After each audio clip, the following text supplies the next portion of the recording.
أعوذ بالله من الشيطان الرجيم. بسم الله الرحمن الرحيم. الحمد لله رب العالمين، بارئ الخلائق أجمعين، باعث الأنبياء والمرسلين، ثم الصلاة والسلام على خير خلقه العبد المؤيد والرسول المسدد، حبيب إله العالمين أبي القاسم المصطفى محمد.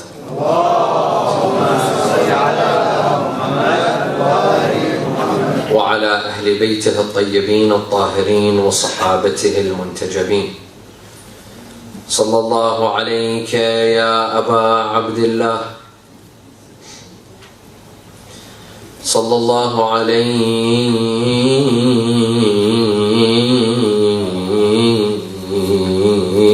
يا سيدي ويا مولاي يا ابن رسول الله،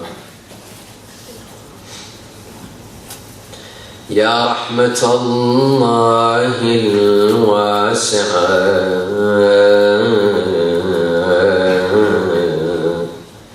ويا باب نجاة الأمة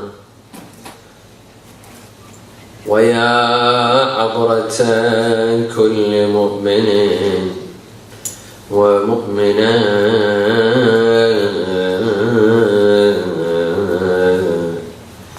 يا ليتنا كنا معكم سادتي فنفوز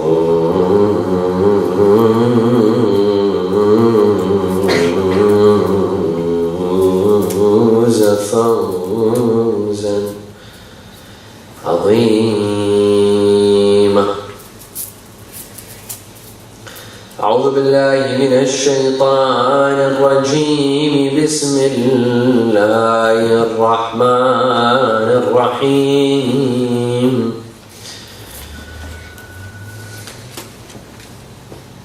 ومن آياته أن خلق لكم من أنفسكم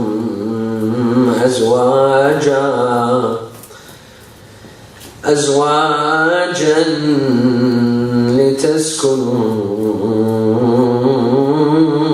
إليها وجعل بينكم مودة ورحمة.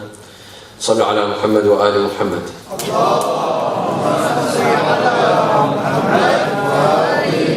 A second for the love of Imams Al-Hassan wal Hossein.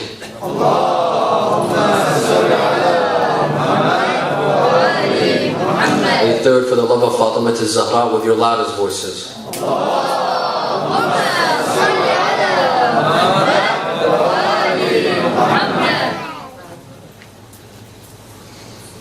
Allah subhanahu wa ta'ala in the previous verse states that He is the one amongst His signs is that He created from you partners from yourselves.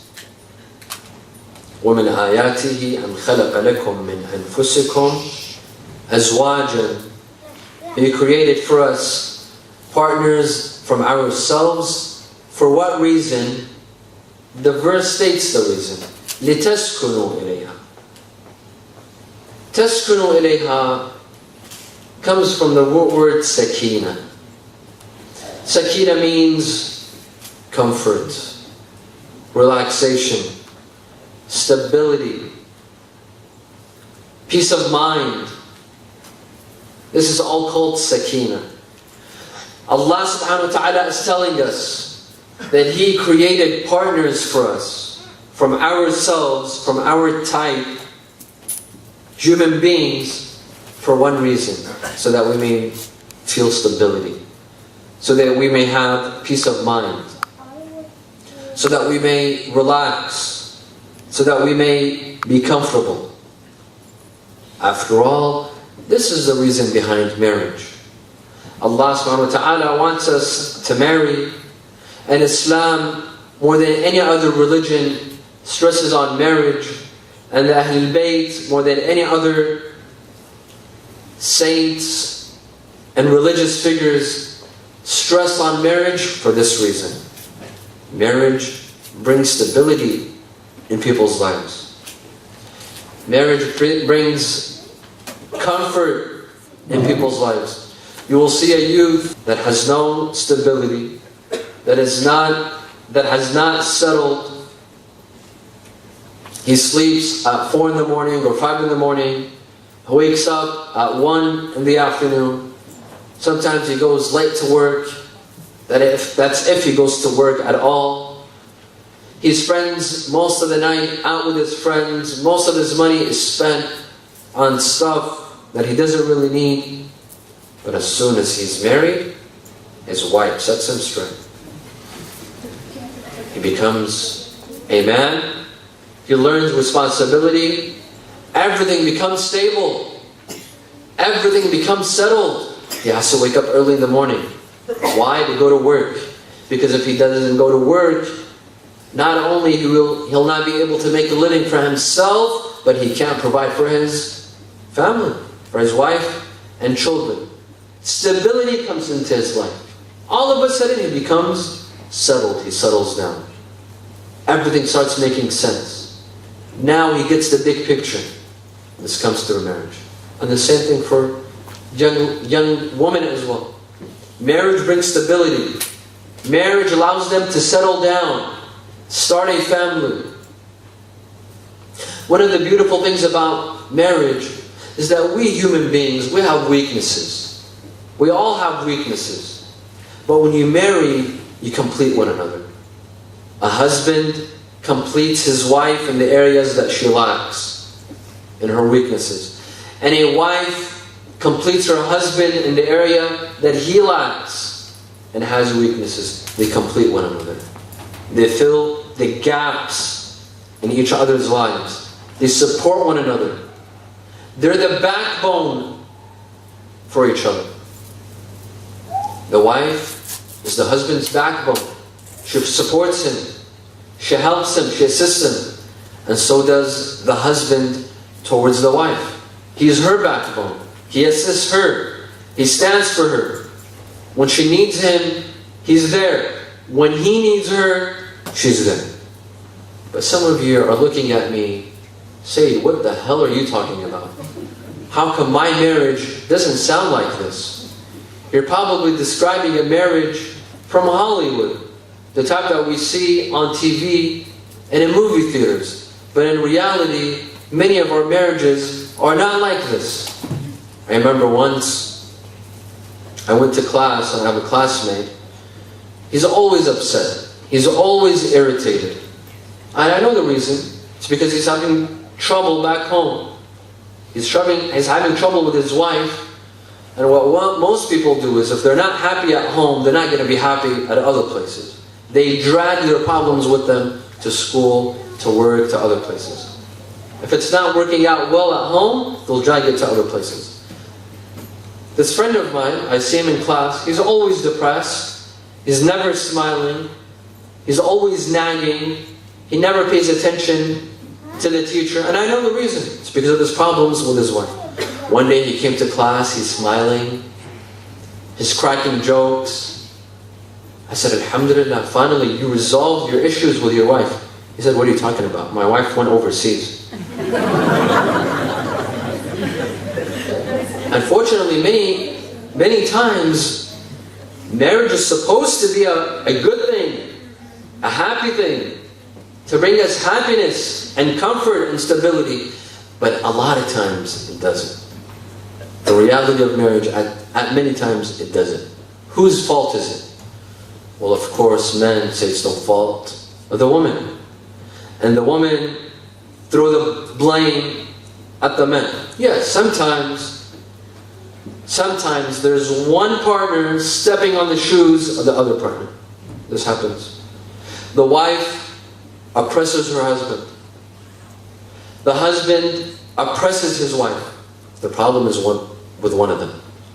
The other is trying to carry out his duties or her duties she has or he has respect for his spouse, but one of them is being oppressive. One of them is being a dictator. Either the husband or the wife. They asked one man, they told him, do you run the house or do you run around the house? What is it that you do? Someone is not fulfilling his job.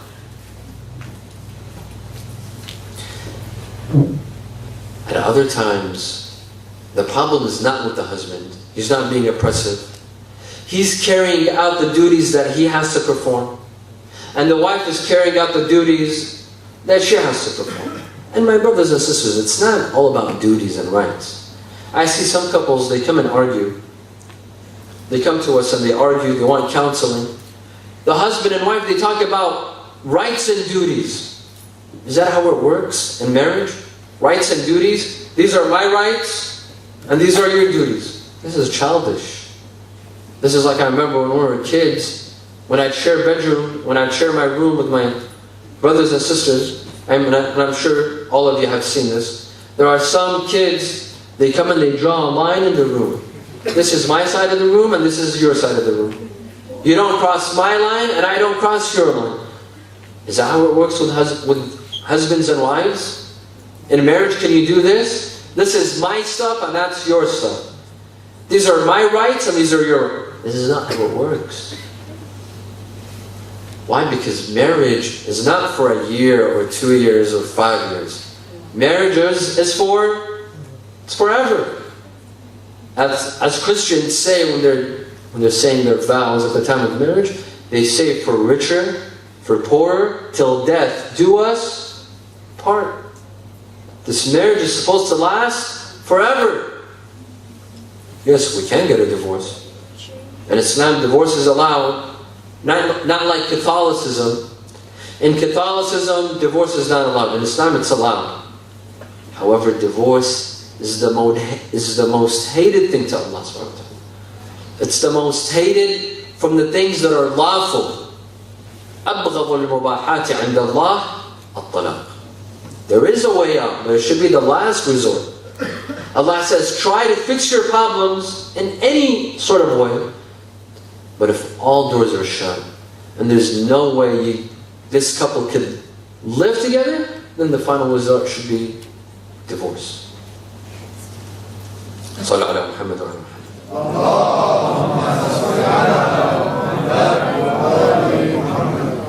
Now, a lot of times, the husband and the wife, they have respect for one another. They carry out their duties. And they respect each other's rights. But there's one very important problem. And it's the main cause of all of their problems. It's the source. It's the mother of all problems. What is it? A lot of times, it's because men and women don't understand one another. They don't understand one another. A man thinks that his wife thinks like him. She has the same exact desires and wants like him. And the wife thinks exactly the same way.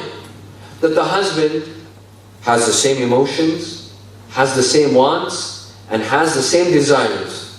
What they don't know is that men and women are from two different planets in reality. That's why there's a man that wrote a book called Men Are From Mars and Women Are From Venus. It's true. Men think differently. And women think differently. A lot of times the problem is when a man thinks that his wife should be thinking like him. She should want what he wants. She should desire what he desires. And the same thing goes for women. Let me give you an example. Sallu ala Muhammad wa ala Muhammad.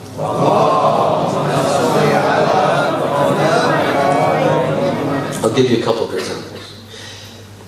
The woman, the wife, is irritated.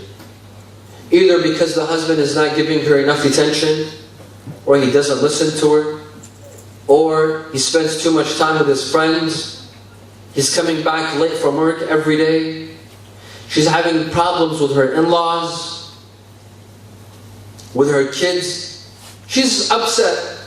The man comes back from work and he sees her upset. She ignores him. He says hi. She ignores him. She has a grumpy face. And she doesn't talk to him. So what does the husband automatically ask her? Sweetheart, what's wrong? And what does she say? Nothing. So what does he do? Oh, nothing? Okay. He goes and he sleeps. Here, this is the problem. When he says, okay, there's nothing wrong, and he goes to sleep, when the wife says, there's nothing wrong, what she actually means is, everything is wrong. She means everything is wrong. But the guy, he doesn't know this. Because if there's something wrong with him, he'll say it. If he has an issue at work, things are not going well with his boss, there's an annoying coworker that makes fun of him or something, I don't know.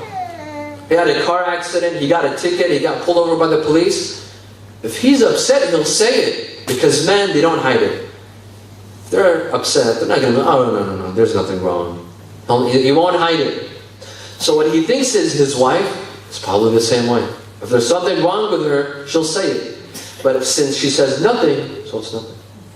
So what happens is, he'll go to sleep while his wife sits there in bed for 4 hours, maybe biting her nails.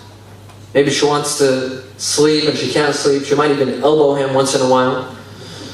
And then the fight will drag on for 3 days, 4 days, 5 days. Why? Because they didn't understand each other. If the husband basically understands that when a woman says nothing, she actually wants him to sit down and listen. Sit down and ask her, maybe a couple of times, maybe even beg her a couple of times, tell me what's wrong, and then she'll open up. Sometimes a woman wants someone to listen. That's it. Just listen.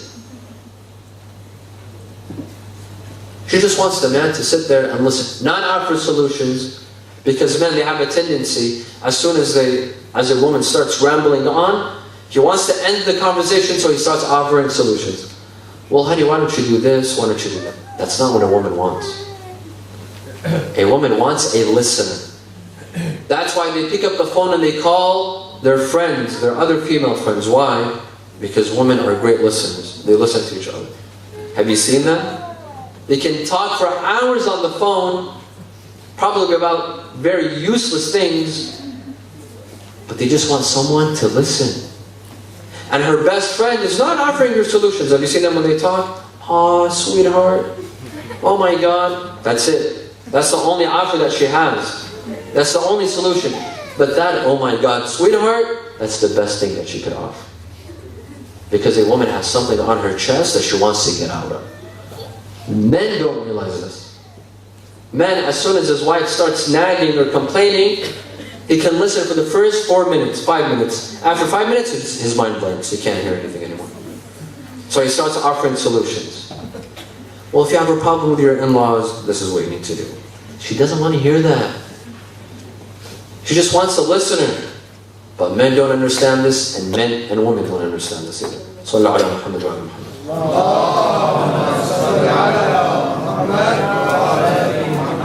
Another problem arises when a woman doesn't understand her husband.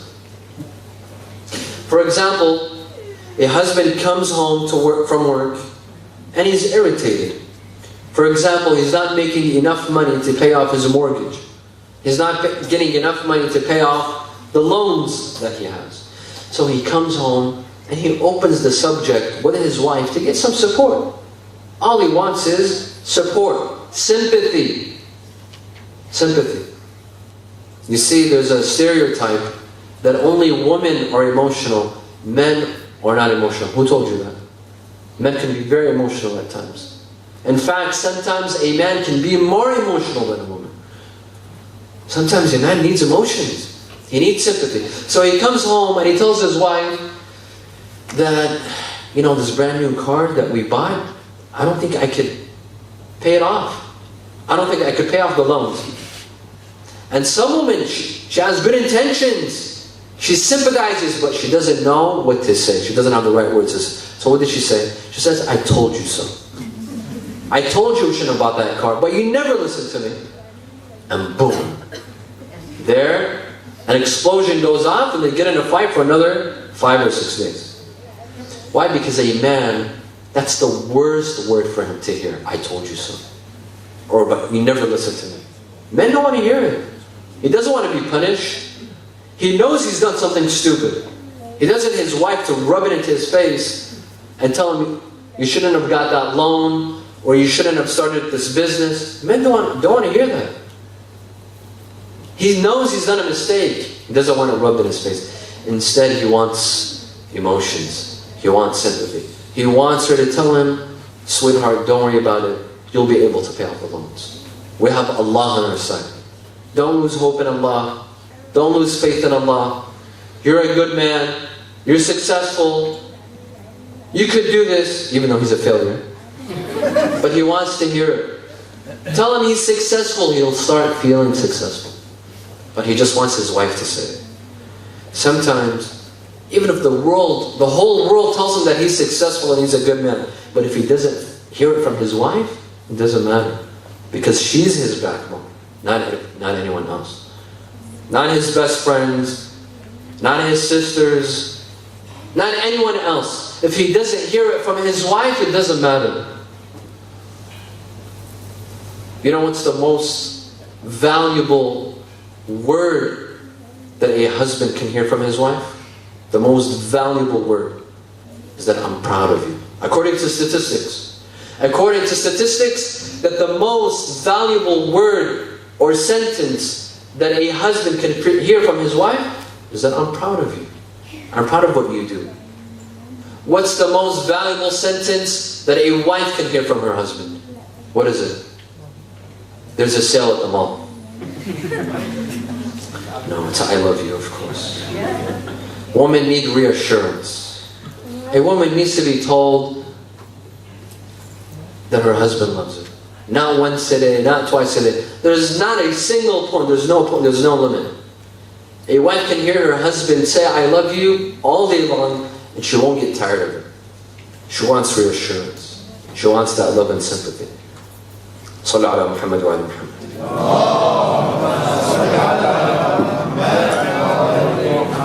So what happens is when they don't understand one another, they could be very good people. You see this gentleman, he's a great gentleman. Everyone in the community looks up to him. They respect him. He's raised a great bunch of kids, a great bunch of youth, but at home he's having problems. Not because he's stepping on his wife's toes, or he's disrespecting her, or that he doesn't love her. No, he loves her, he respects her, but because he doesn't understand her. And the same thing goes for her. She loves him, she respects him, she wants what's best for him, but she doesn't understand him. And this is where they get in a problem. This is where fights occur and problems occur. Let me give you another example. صلى على محمد وعلى محمد.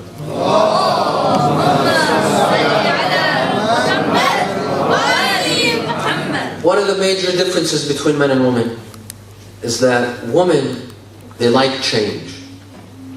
They like change. In the house, their hairstyle, their clothing, their shoes. They like change. Even if it's simple. Even if it's something very small. But they like it. Because without change, life gets boring. That's just how a woman is created. This is how Allah subhanahu wa ta'ala has created women. Women lean towards change. Even if she cuts just a little bit of her hair to the husband, it doesn't make a difference. In fact, when she comes to him and she tells him, sweetheart, what do you think of my hair? And he has absolutely no idea what she's talking about, because he doesn't realize the difference. But of course he has to lie and say, sweetheart, it's beautiful. It's lovely. For him it doesn't make a difference, but for her it makes a world of a difference. Even if she cuts just 3 fingers or whatever, it makes a difference. In the living room, there has to be a change. This sofa has to come here and that one goes over there. But this is necessary.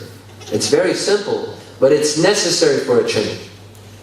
Things in the kitchen, from this cupboard, got to go in that cupboard. And the things in this one come in here. It might not be necessary, it might not make sense, or I mean, it's not that crucial. But for women, it's crucial because it's change. Men, on the other hand, they hate change. Men don't like change. They like everything the way it is.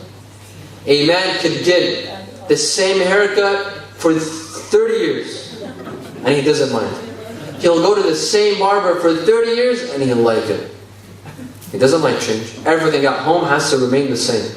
This couch, the plates, the spoon, everything has to remain the same. So where's the problem? When the husband goes into the kitchen and he wants to look for the salt. He looks in the cupboard, it's not in there. He looks in this one, it's not in there. Sweetheart, where's the salt? Ya bint al-halal. She says it's next to the pepper. Where the hell is the pepper? And they get into a fight. The key, my dear brothers and sisters, the key is of understanding one another. Understanding one another. A man has to understand how his wife thinks. That's why he won't be offended. But because he doesn't know how she thinks and what she wants, he takes everything offensively. No, she's not offending you. In fact, she loves you, she cares about you. But because you don't know what's going in her head, you think she's offending you. You think she's your enemy. Some husbands come and say, Ya Sayyid, Wallah, my wife is my enemy. Tell them, no, she's not your enemy. You need to calm down and relax. You just need to understand how she thinks and what she wants. It's all about understanding. It's all about realizing how they think and how they behave and how their mind works. Some women complain, they come to me. I heard there was a woman that came and complained, saying, my husband doesn't love me. I said, okay, how? She says, because whenever I talk to him, he never pays attention. For example, he'll be reading a newspaper.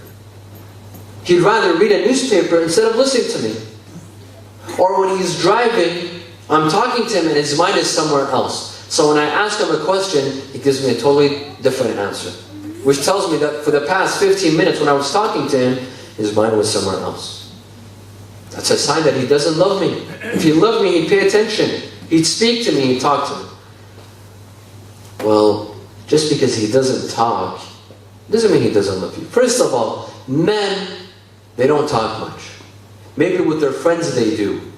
Maybe with their buddies they might talk. But in general, men don't talk a lot with their women. That's just how they are. Talking is not in their DNA. That's the reality of it.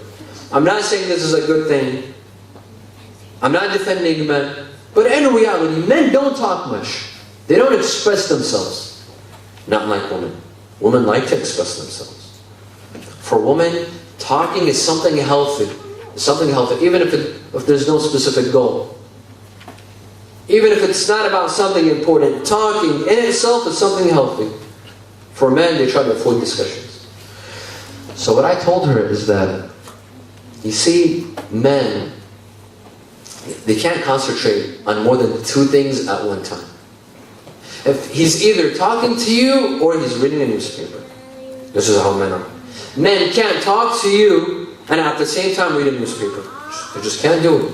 God did not give them the capability. He can't watch TV and at the same time talk to you about, you know, your nightmare at the mall today when you couldn't find the dress that you wanted. You just can't do it. Women, on the other hand, and statistics prove this, they can do several things at the same time. They have the ability. I have a friend, he told me one day I came home from work and I saw my wife. She was cooking. At the same time, she was talking on the phone. She was watching a Turkish series on TV and she was feeding the child. All at the same time. They could do it. We can't do it. What happens is, where's the problem? When they expect us to be like them. To concentrate on 2 or 3 things at the same time. That's impossible. That's not how men are created. It's just not in them. It's not in their DNA. Understanding one another is very crucial, brothers and sisters. It's very crucial. Sallu ala Muhammad wa ala Muhammad.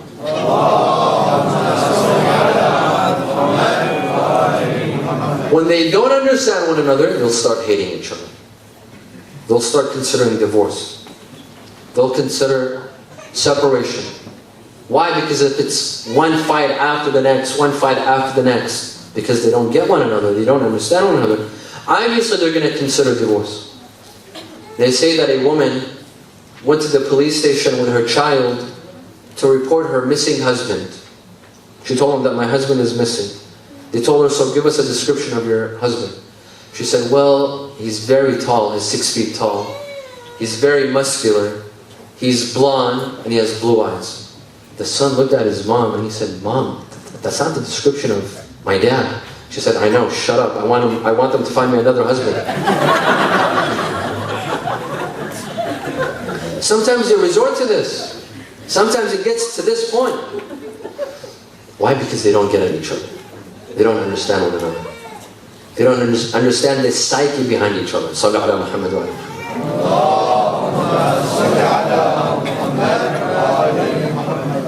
Sisters, please don't make any police reports against your husbands tonight.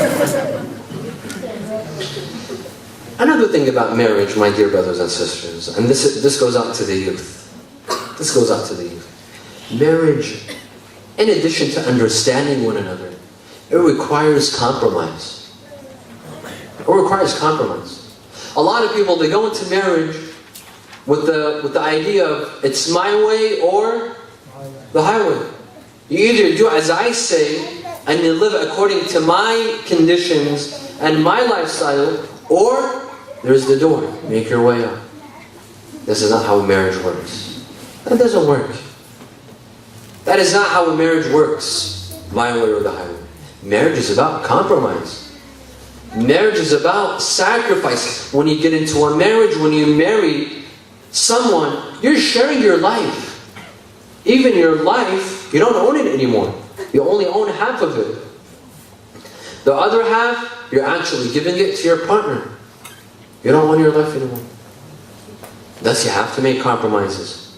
You have to make sacrifices. If there's certain things that you just have to live with, you're going to have to compromise. It can't be always your way. Whether it has to do with the food, how you want to sleep, what time you go to bed, what time you wake up, where you want to live. Things like this. You can't be the one making the decisions all the time. Decisions need to be split. You make half of the decision, and the other half is made by your partner. It requires compromise. And this is why Islam says get married at a young age. Islam encourages getting married at a young age. You know why? Because if you want to get married at the age of 40 or 45 or 50, when you lived a whole life by yourself, when you've picked up so many habits that you can't get rid of, when your habits are set in stone, you can't change your lifestyle anymore. All of a sudden, someone's in your life now that wants to tell you what to do. Someone is now telling you, give up these habits, you have to change. It's going to be impossible. It's going to be very difficult to change at the age of 40 or 45 or 50. But when you're 20, when you're 21, when you're 22, when you still haven't picked up a lot of these habits or bad habits, you can change. You can sacrifice. You can compromise. You can give up a lot of bad habits. I know a lot of my friends, they would stay up till 5 in the morning, till 6 in the morning. They would sleep in till 2 or 3. They would go out with their friends till 3 in the morning, doing whatever they want. But as soon as they got married, everything had to change. You see this young man who slept at 5 in the morning, now he sleeps at 11. He would wake up at 2 in the afternoon, now he has to wake up at 7. Because it's possible. Because he married young. Because these bad habits didn't stick in the body. He was able to change. Islam says get married at a young age. This is one of the reasons. Of course, also a very important reason is that when you get married, you protect your faith. You protect your religion. The hadith says, من تزوج فقد أحرز نصف دينه فليتق الله في النصف الآخر. He who marries has protected half of his religion, half of his faith. Let him be careful, let him protect the other half. Indeed, marriage protects your faith. When you marry someone, especially someone who's religious, and that should be the number one criteria. When getting married, your number one criteria is this person religious or not? Let that be the first question. Is this person religious or not? Some people, they go into a marriage with the idea that this person is not religious, but I'm going to change her. I'm going to change this person to become religious.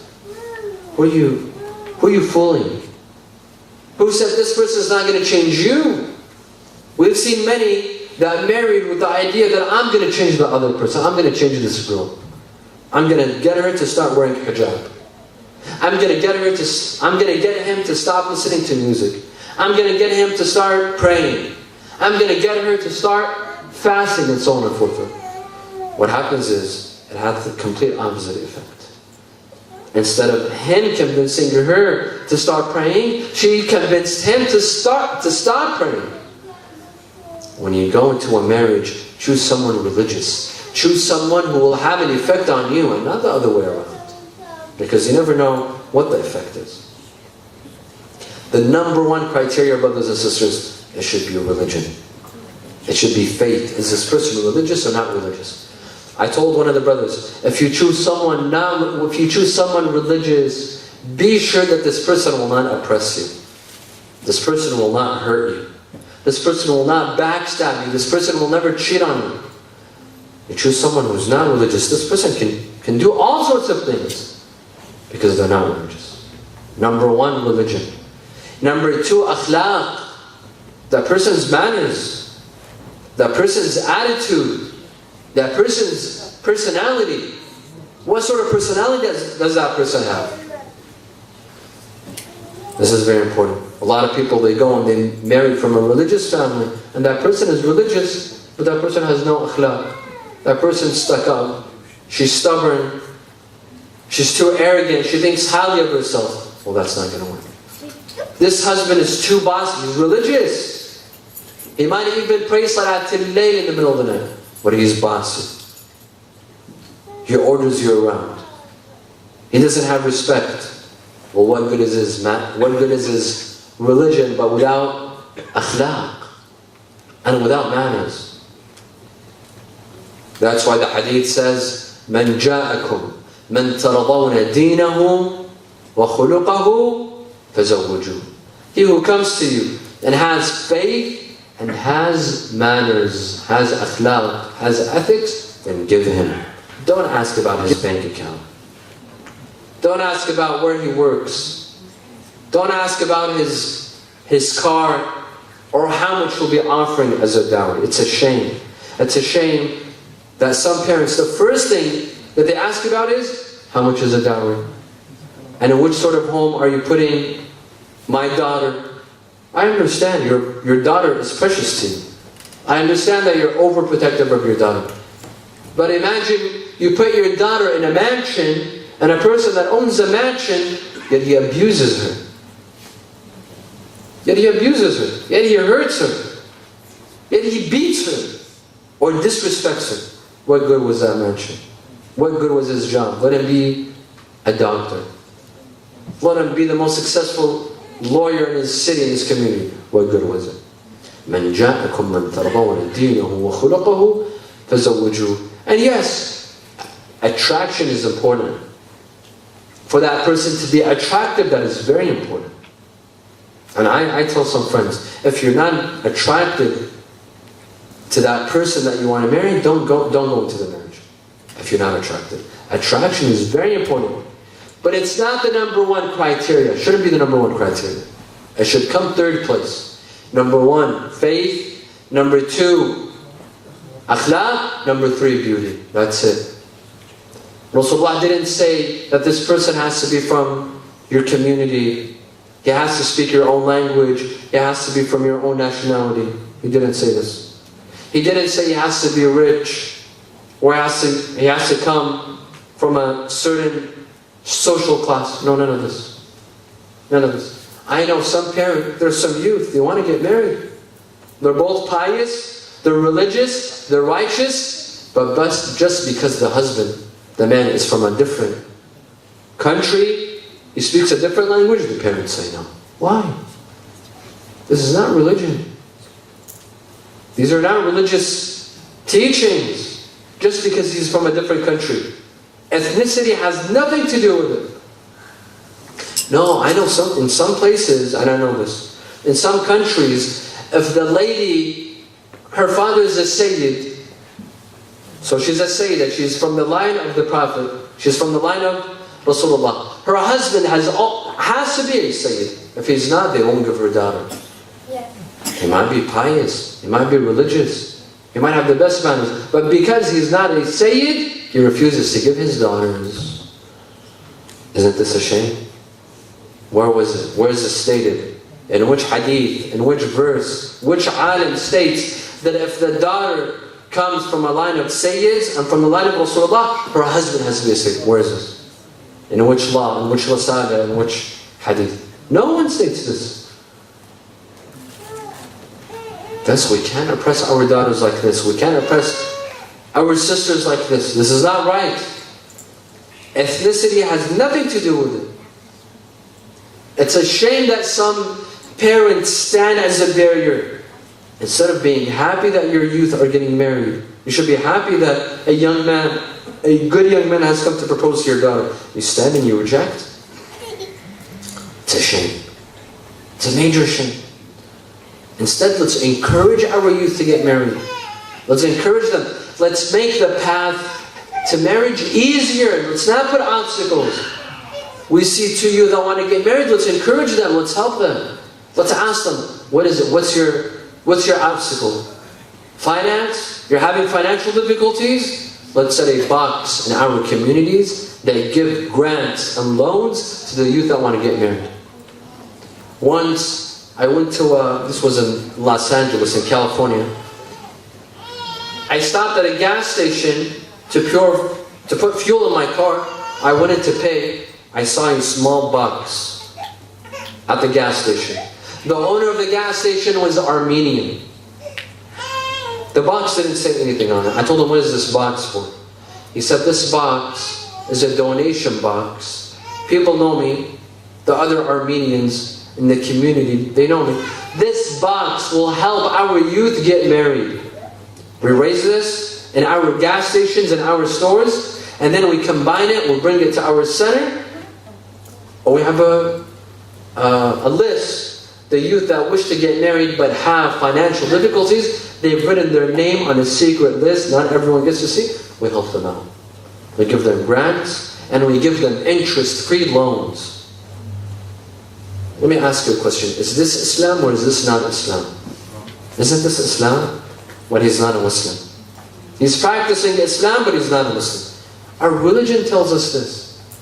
Our religion tells us, help a youth get married. Help them. There's a young man, he wants to get married, he doesn't know anyone. Introduce him. Introduce him. You'll receive a reward. You'll be rewarded for that. They're having financial difficulties, help them. Give them a loan. At every Islamic center here in the West, there should be a box, a donation box for the youth that have financial difficulties to get married. It helps them get married. Let's pave the way for marriage. Let's decrease the obstacles, and let's make it easier for them to get married. When youth get married, they'll have stable lives.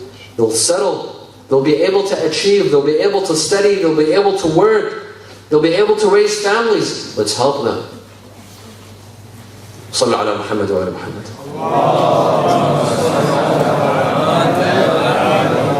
I conclude with this story. During the time of Rasulullah sallallahu alaihi wasallam, there was a section inside the masjid of Rasulullah called Al-Safwa. This section, this corner, it was for the poor and the homeless people in Medina. Those who didn't have homes, they didn't have families, they came and slept at this corner of the masjid, called As-Suffa or As-Safwa. One day, And Rasulullah sallallahu alayhi wa alayhi would come, sometimes he would sit with them. Sometimes he would even eat with them. This is how humble Rasulullah was. He would sit with the poor, he would eat with them. There was a young man, part of the Safwa, by the name of Juwaybir. Juwaybir, he would sleep in the Safwa, inside the masjid. Also, Juwaybir was from a country called Yamama. He was black, he was poor, he wasn't great looking, and he didn't have a family. He would sleep at the corner of the masjid. When Rasulullah would see him, his heart would break. He would feel bad for him. He would sympathize with him. One day he told him, Ya Juwaybir, one day Allah will grant you a family, He will grant you a house, and you'll start a family of your own. Juwaybir smiled with a broken heart. Told him, Ya Rasulullah, are you kidding? Who are you kidding? Who will give me their daughter? Which family will give me their daughter? Don't you see me? I'm black. I'm poor. I'm not from here. I don't even have family here. Who's going to give me their daughter? And where will I get a house from? I don't work. I don't own a single dirham. How will I have a house of my own? So I told him, Ya Juwaybir, did you forget that there is Allah? Did you lose hope in Allah and faith in Allah? Allah will give you a house, and Allah will give you a family. And who cares if you're from Yamama and you're black and you're not from Medina and you're not from Yathrib? In Islam, everyone is equal. There's no difference between people from Medina or people from Yamama. Inna akramakum indallahi atqakum. The best among you are the ones that are pious and righteous. Not Quraysh, not the one that speak Arabic or Farsi. The one who's most pious. The one who's most righteous. Of course, this puts self-esteem and self-confidence in Juwaybir. Then Rasulullah told him, in fact, get up. Juwaybir stood. He said, I want you to go to the house of Abu Ziyad. Abu Ziyad has a daughter by the name of Al-Zalfa. Go and tell Abu Ziyad that Rasulullah has sent me to propose to your daughter, and Rasulullah requests from you, he orders you to marry me to your daughter. Juwaybir told him, Ya Rasulullah, are you sure? Are you sure about this? He said, I'm positive. Go. Of course, Juwaybir, he didn't walk, he started running. He ran to the house of Abu Ziyad, he knocked the door. Assalamu alaikum, alaikum assalam. He sat down and he told him, Rasulullah has sent me with a message. Abu Ziyad said, anything from Rasulullah. He said, Rasulullah says that you should give me your daughter Al-Zalfa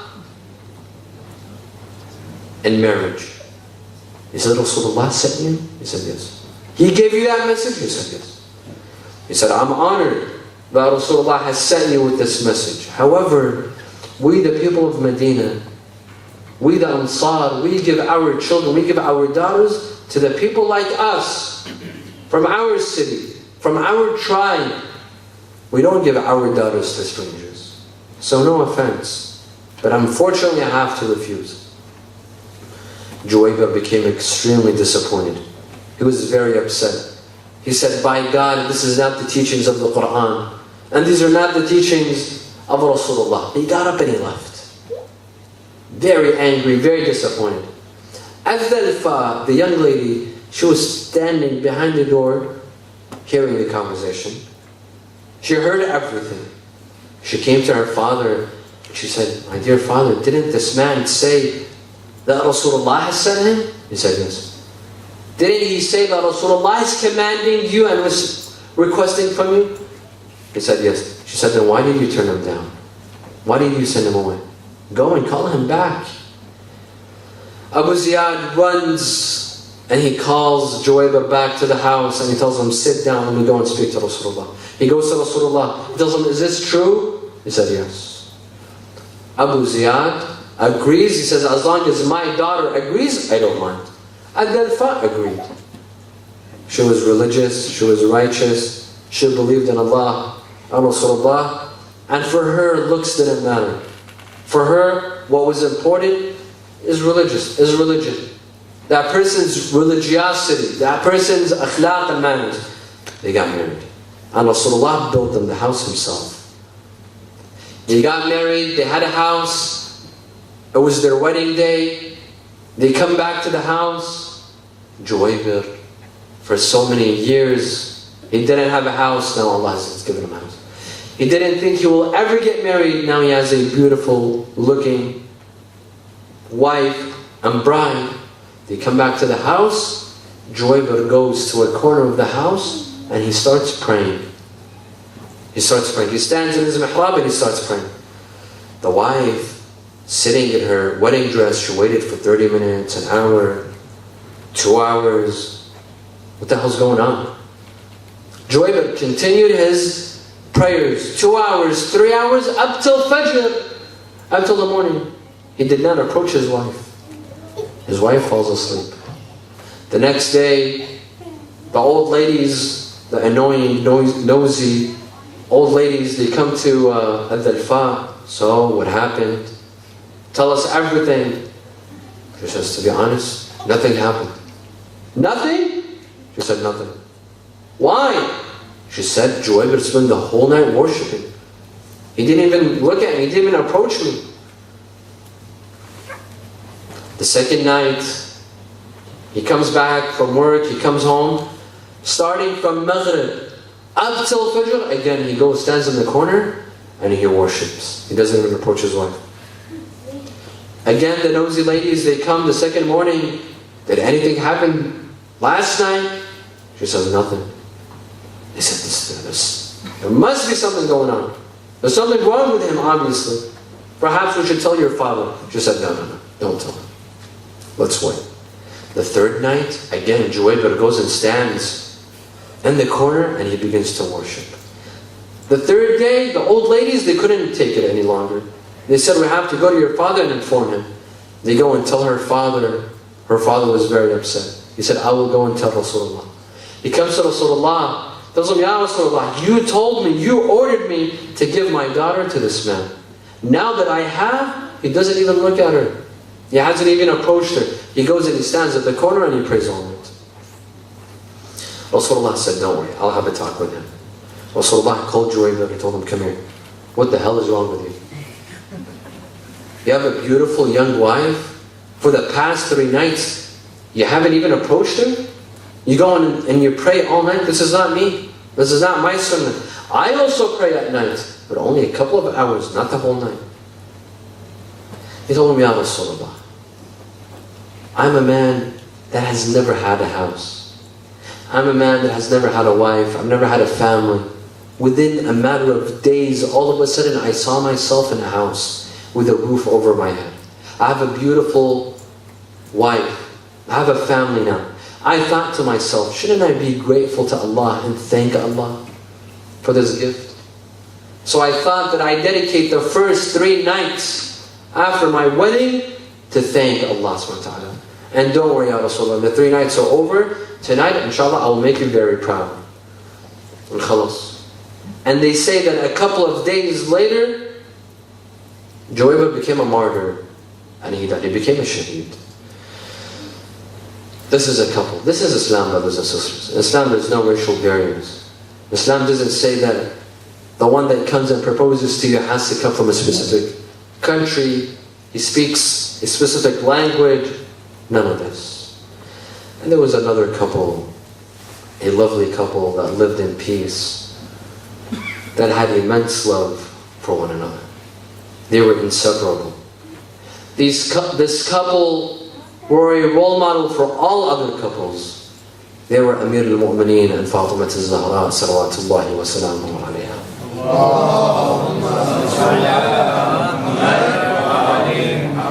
Amir al-Mu'mineen had immense love for Fatima al-Zahra. Immense love. Fatima was his backbone. Fatima was his support. After the death of Fatima, Amir al-Mu'mineen did not leave the house for a while. He didn't leave the house. For 6 months, they say that he did not even leave the house. Only for the necessities. He remained at home. One day, Salman or Ammar, one of them. They came to the house of Amir al-Mu'mineen. There was trouble in Medina. They wanted his help. He came and he saw Amir al-Mu'mineen sitting on the floor and his children surrounding him, and he was crying. He was mourning Fatima al-Zahra sallallahu alaihi wasallam after 6 months. Amir al-Mu'mineen loved Fatima al-Zahra dearly. This was a major tragedy on his heart. And so did Fatima. She loved Amir al-Mu'mineen dearly.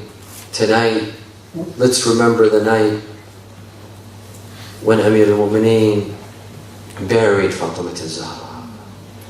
After her death, people heard about the tragedy. They heard about the death of Fatima al-Zahra. The Sahaba, they gathered at the house of Amir al-Mu'mineen asking him, when is the burial? But Fatima al-Zahra had asked that no one, she didn't want anyone to witness her burial. That was part of her wasiyah, her will. Amir al-Mu'mineen tells Al-Hassan to go out and tell them that the burial has been postponed to a later time. It will not be today. People went back home. Night fell. People fell asleep. When all eyes were shut, when people had fell asleep, Amir al-Mu'mineen wakes up in the middle of the night with Al-Hassan and Hossein and with Asma bint Umays to assist him to wash the body of Fatima al-Zahra in the middle of the night.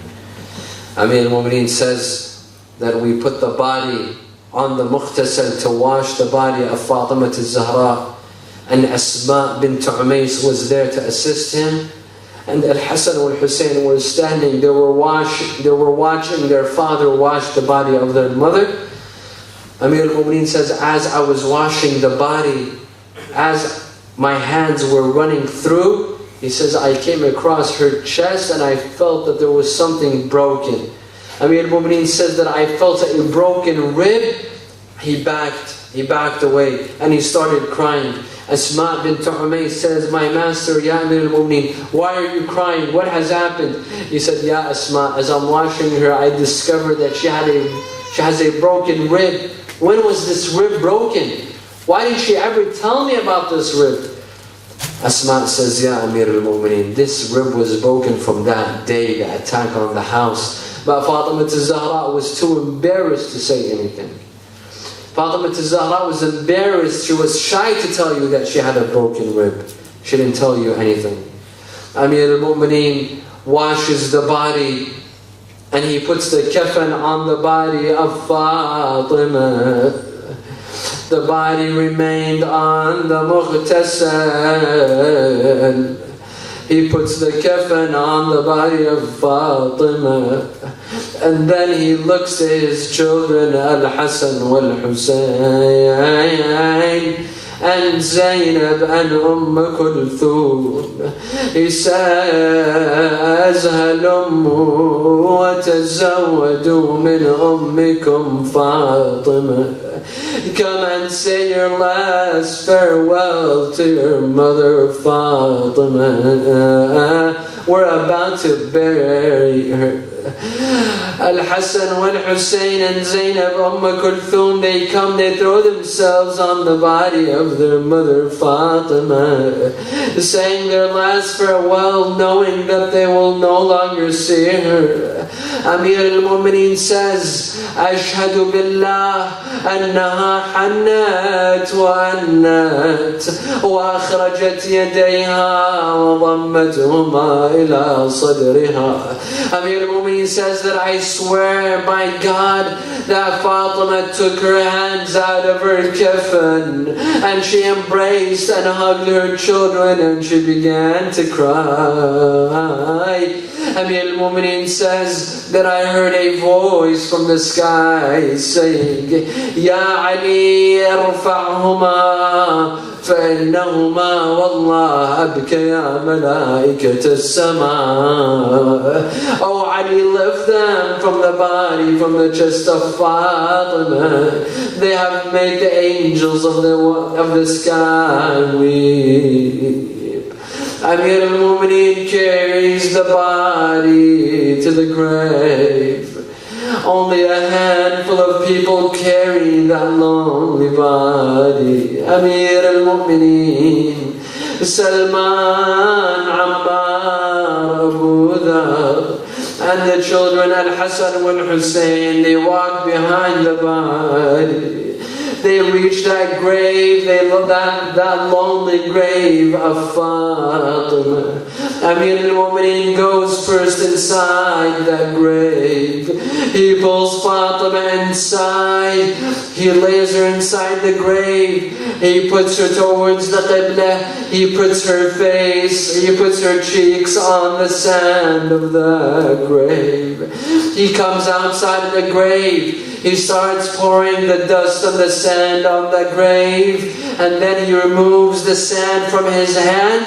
The hadith says, فَهَاجَ بِهِ الْحُزْنِ. All of a sudden sadness took hold of the heart of Amir al-Mu'mineen. Amir al-Mu'mineen sat on the ground. Amir al-Mu'mineen began to weep and cry. He had to complain. He had to say something. He turns towards the grave of Rasulullah. Assalamu alayka ya Rasulullah. عني وعن ابنتك النازلة في جوارك. قال يا رسول الله عن صفيتك الصبري.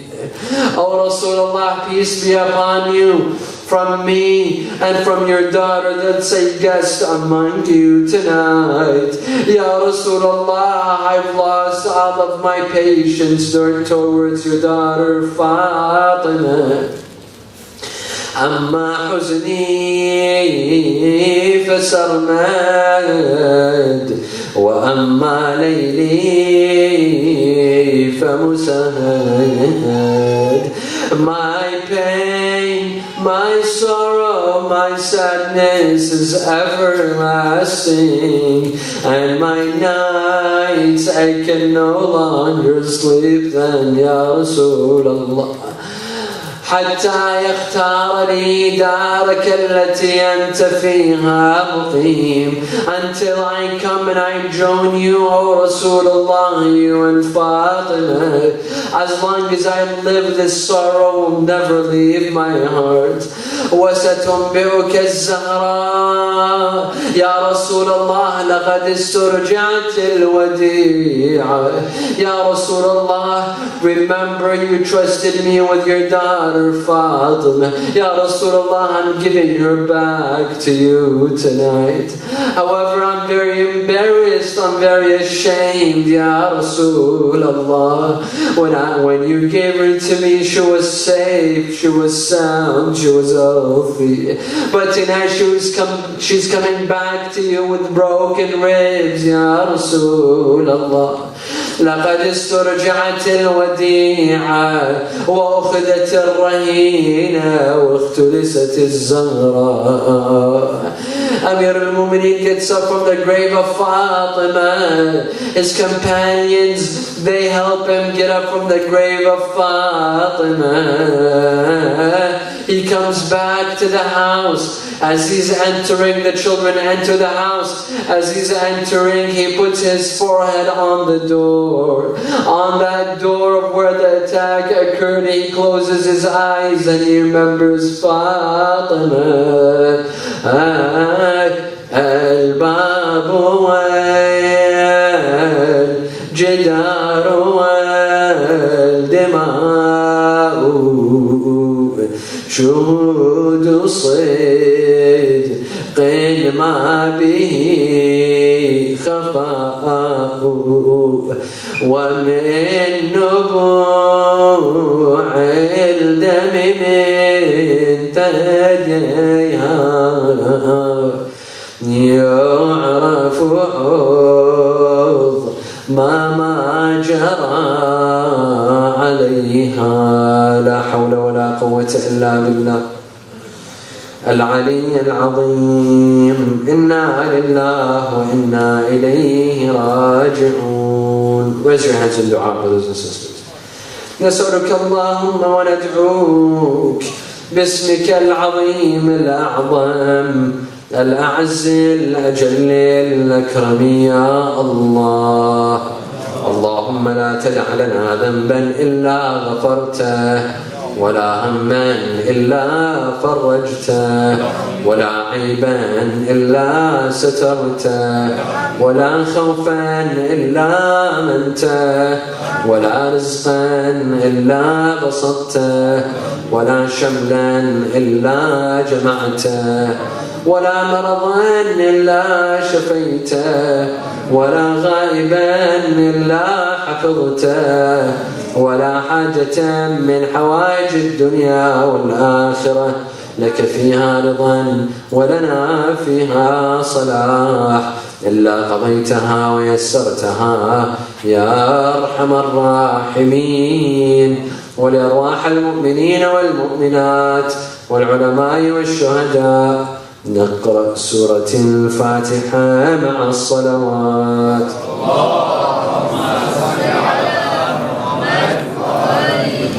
بسم الله الرحمن الرحيم. اللهم صل على محمد وآل محمد. اللهم كن لوليك الحجة بن الحسن صلواتك عليه وعلى آبائه في هذه الساعة وفي كل ساعة وليا وحافظا وقائدا وناصرا ودليلا وعينا حتى تسكنه أرضك طوعا وتمتعه فيها طويلا برحمتك يا أرحم الراحمين. I also like to thank you. I'd like to thank the brothers and sisters who worked very hard on this event. I know they've been working for a while now. It was a very extremely organized event, something very spectacular, and I hope they keep up the good work. And this is not the last time, this is the first time for many other beautiful events. Thank you. I thank the community. This is a very wonderful community, the community here in Melbourne. And I wish to be back again soon, inshallah. And I promise that whenever I come back to Australia, I will come and visit you, inshallah. Thank you very much.